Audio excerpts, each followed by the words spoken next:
Hey there everybody, Phil here for AndroidCentral.com, and we are here with the ASUS EeePad Transformer. You've heard a couple things about this. It's out in Europe, but we've got one to review here, and we're going to walk you through it here in the next couple minutes, so take a look. It is actually a very thin and very light Android tablet. A little bit thinner, it feels, than the Motorola Zoom. Nice kind of sharp edges, not quite as soft in the hand.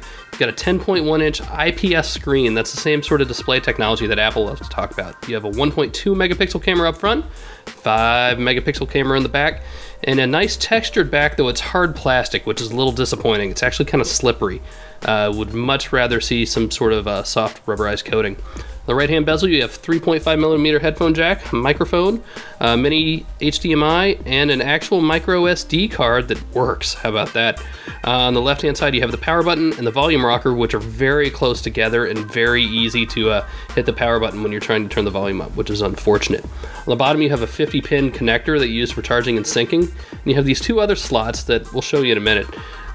One of the really cool parts about the Transformer. So let's unlock this guy, turn him back on. Let's unlock him and actually walk you through it. Now, it runs Honeycomb. It runs Android 3.0, the exact same kind that we've seen on the Zoom and any other tablet we've had our hands on already. So you have the same home screens, the exact same experience. It's only been skinned a tiny little bit. You have a cool little calendar widget down there on the bottom right. In the top left there, we have a little weather widget. Direct from ASUS, cool. Now down here at the bottom, you see that's one of the few skins that ASUS has done. They've changed up the buttons a little bit. They actually look nicer than stock Honeycomb, I think, so that's a nice change. Let's look at the apps. Now I've got a lot of my apps on here that I've been testing out, but basically you have the normal Honeycomb suite, the same thing you'd get with the Zoom. ASUS put a couple extras on here for us to review, but overall it's the exact same experience. Really nothing to write home about. It's okay, but this thing, on the other hand, this is where it's at, boys and girls. So the reason it's called the Transformer, we have a keyboard dock. And here's the hinge, so we will slide the tablet part into it, and it locks into place. Just kind of feel your way in. A couple tries, you'll get the hang of it, no problem. And there's the little docking connector, so when you pop it out, you just flip that switch and it will come loose. We'll show you that here in a minute. But once you get it all clipped in, it's just fine. And here we have a full-size keyboard. This is the exact same keyboard you would get on an ePC, on one of the little netbooks, right? It fits the exact width of the tablet, and it's nearly full size. Now, it's not full keyboard like laptop keyboard size, but it's pretty darn good. You have a real trackpad, just like you're used to, and real mouse buttons, and they work. And so we'll fire up the CNN app here. I really want you to take a look at the keyboard. These are chiclet keys, like a lot of laptops have now, especially in ASUS's E line. And you can use the trackpad to select things within apps just like you would with your finger on the tablet. And it works pretty well. So the left mouse button selects things. The right mouse button will take you back a level. The CNN app's going a little slow. We'll see if we can get something else to come up here. How about, there we go. So we'll open up Google Books and open Alice in Wonderland. You might not be able to see it too well because the screen and the text are white and black, but there you actually have multi-touch on this trackpad, so you swipe with 2 fingers and you'll turn pages. Same thing for changing home screens on the desktop here. I'm starting to call it a desktop now instead of home screens. It's a tablet, Phil. It's not a laptop, but it is. It's a laptop. Can you hear it? I'm a little excited about it. Let's see. Let's go into the Android market here. And again, you can scroll up, down using multi-touch. Very, very nice. Then we can go back by right-clicking. Cool. How about we go to, let's see. Yeah, let's zoom in and show you the function keys up top here. So the very top row, you have a bunch of just dedicated buttons. One of our favorites is in the middle here. It's actually a screenshot button. Very, very cool. I know a lot of you guys will want that. But you have kind of usual Wi-Fi toggles, volume up, down, stuff like that. In the top right, you have a lock button, and that turns the screen off. To wake it back up, you can hit enter. That will wake it back up, turn it off, wake it up. Cool. Very nice addition. So ASUS has put a lot of thought into this, and it's really apparent. Close it up, and it looks and feels a lot like a laptop. So here's the side of the keyboard dock, right? Not too thick at all. There is an actual SD card slot right there. It's an SD card reader. You still have access to the other tablet ports. And then here is one of the USB 2.0 ports. So we have one here, And we also have one on this other side. There's the back of the hinge.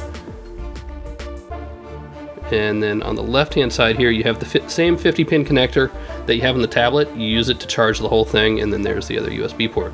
There's actually a battery in this keyboard dock, so you get approximately, I think it's 65% more battery when you have it plugged in. It's, you know, your mileage is going to vary. And you have the same sort of textured back there down on the bottom.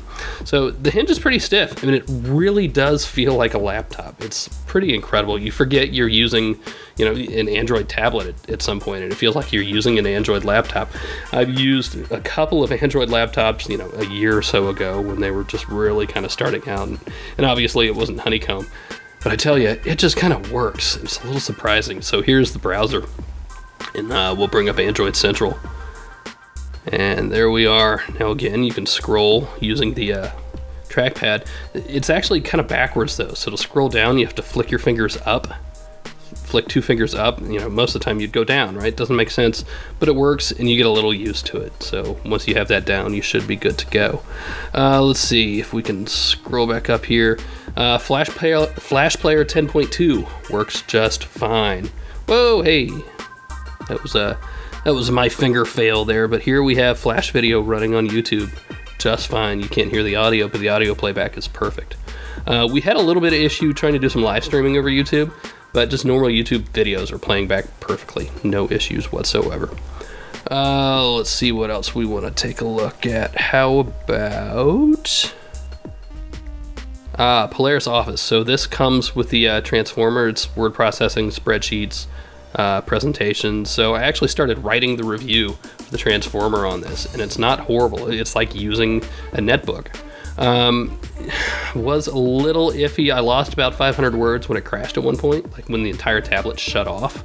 I'm not sure if that's an app thing. It feels more like like an overall just software issue. We'll see. And you see I was actually hitting the trackpad there, and I didn't want to, so one of the dedicated buttons you have at the top is to be able to turn the trackpad off, just like a normal laptop. Love that. It is just, they've put a lot of thought into translating the laptop experience into the transformer experience here, and it's just real easy to forget. I know I keep saying that. Let's fire up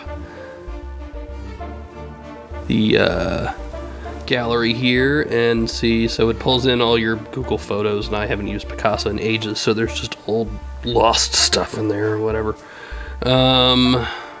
Let's see, let's go back to, there we go, back to the gallery and fire up a video. So they gave us some sample videos to play. These are MP4s, but at a really high bit rate. And unfortunately they do stutter a little bit, so we'll see how much of that you're able to make out here. But you know, I've yet to run an MP4 on Android that doesn't, you know, stutter a little bit. The audio is just fine. The video seems to go for like a second and a half and then pause for, not pause, but just kind of stutter a little bit, right? It's a little unfortunate. I would love to see those kind of multimedia kinks get worked out, because otherwise, you know, I would start carrying this thing around all the time. It really is that good a laptop experience. So there you go, guys. A very quick look at the ASUS EeePad transformer tablet, laptop, netbook dock thingy. Love it, love it. See you later.